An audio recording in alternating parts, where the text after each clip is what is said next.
नमस्कार मित्रांनो, GSIT सोल्युशनमध्ये आपले सर्वांचे स्वागत आहे।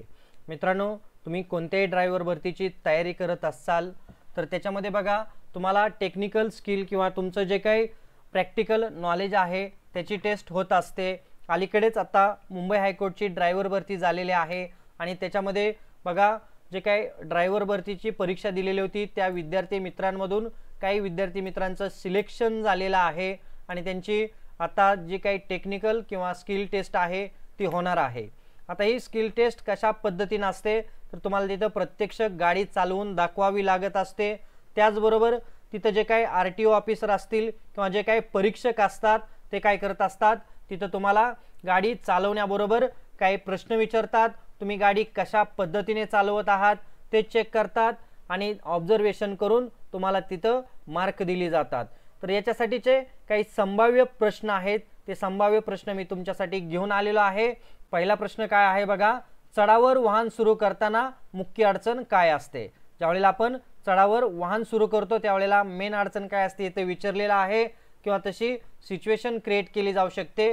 तर इंजिन बंद होणे, वाहन मागे सरकणे, गिअर न लागणे आणि हॉर्न काम न करणे। चला, तुमचं उत्तर जे आहे ते मित्रांनो उत्तर कमेंट करायचं आहे आणि याचं करेक्ट उत्तर आहे अतिशय सोपं आहे, वाहन मागे सरकणे हे चढावर वाहन सुरू करतानाची मुख्य अडचण असते। आलं का लक्षात? चला, पुढचा प्रश्न तुमच्या समोर आहे, चढावर वाहन मागे जाऊ नये यासाठी काय करावे? बघा, चढावर वाहन मागे जाऊ नये यासाठी काय करायचे विचारलेलं आहे।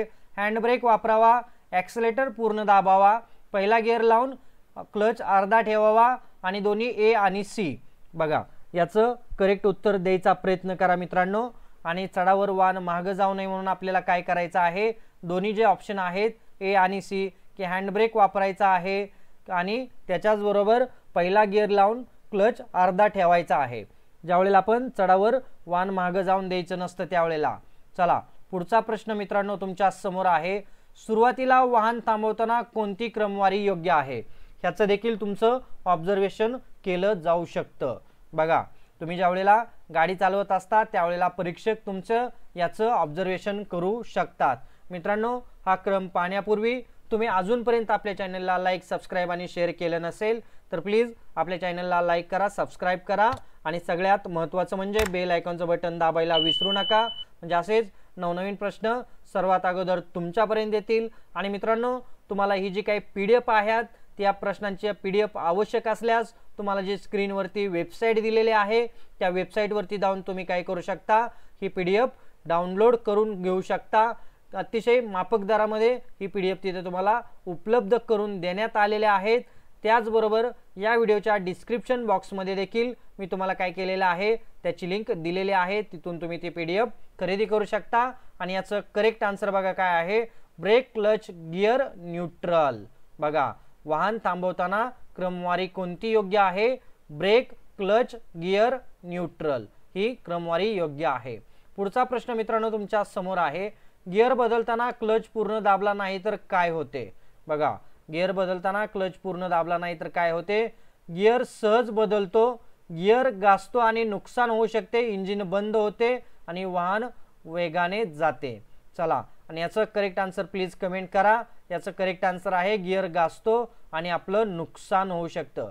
मित्रांनो, पुढचा प्रश्न तुमच्या समोर आहे, वाहन सुरू करताना मागील आरशात पाहणे का आवश्यक आहे? बघा, वाहन सुरू करताना मागील आरशात पाहणे का योग्य आहे याच्यावरती तुमचं बारकाईनं परीक्षक जे आहेत ते तुमच्यावरती लक्ष ठेवू शकतात किंवा तुम्ही कशा पद्धतीनं वाहन सुरू करताय, तुमचं आरशामध्ये कशा पद्धतीनं लक्ष आहे याचं देखील तुमचं ऑब्झर्वेशन केलं जाऊ शकतं आणि त्याच्यानुसार तुमचं तिथं मार्किंग केलं जातं। त्यासाठी ऑप्शन बघा काय आहेत, सौंदर्यासाठी, मागून येणारी वाहने ओळखण्यासाठी, सिग्नल पाहण्यासाठी काहीच गरज नाही। आणि याचं करेक्ट आन्सर तुम्हाला देखील माहीत आहे, मागून येणारी वाहने ओळखण्यासाठी काय केलं जाऊ शकतं, वाहन सुरू करताना मागील आरशात पाहणे आवश्यक असतं। पुढचा प्रश्न मित्रांनो तुमच्या समोर आहे, क्लच लवकर सोडल्यास काय होते? क्लच लवकर सोडल्यास काय होते? वाहन झटक्यात बंद होते, वाहन सहज सुरू होते, गिअर बदलतो, काहीच फरक पडत नाही। बघा, इथं तुम्हाला ऑप्शन कसेही असू शकतात किंवा प्रश्न याच्यावरती फिरवून देखील विचारला जाऊ शकतो की क्लच लवकर सोडल्यास काय होतं, तर तुम्हाला देखील माहिती आहे वाहन झटक्यात बंद होतं. चला पुढचा प्रश्न मित्रांनो तुमच्या समोर आहे, इंजिन सुरू करताना सेल्फ स्टार्ट कधी दाबावा? बघा, इंजिन सुरू करताना सेल्फ स्टार्ट कधी दाबावा? क्लच दाबून, ॲक्सिलेटर दाबून, गिअर टाकून किंवा ब्रेक दाबून? तर बघा याचं करेक्ट आन्सर आहे क्लच दाबून काय करायचं आहे, सेल्फ स्टार्ट दाबायचा आहे. पुढचा प्रश्न मित्रांनो तुमच्या समोर आहे, वाहन सुरू करताना न्यूट्रल गिअरमध्ये असणे का महत्त्वाचे आहे? बघा, वाहन सुरू करताना न्यूट्रल गिअरमध्ये असणे का महत्त्वाचे आहे? वाहन पुढे जाण्यापासून थांबवण्यासाठी, गती वाढवण्यासाठी, ब्रेक लावण्यासाठी आणि क्लच वापरण्यासाठी. तर चला याचं करेक्ट आन्सर बघा काय आहे, वाहन पुढे जाण्यापासून थांबवण्यासाठी वाहन सुरू करताना न्यूट्रल गिअरमध्ये असणं आवश्यक आहे.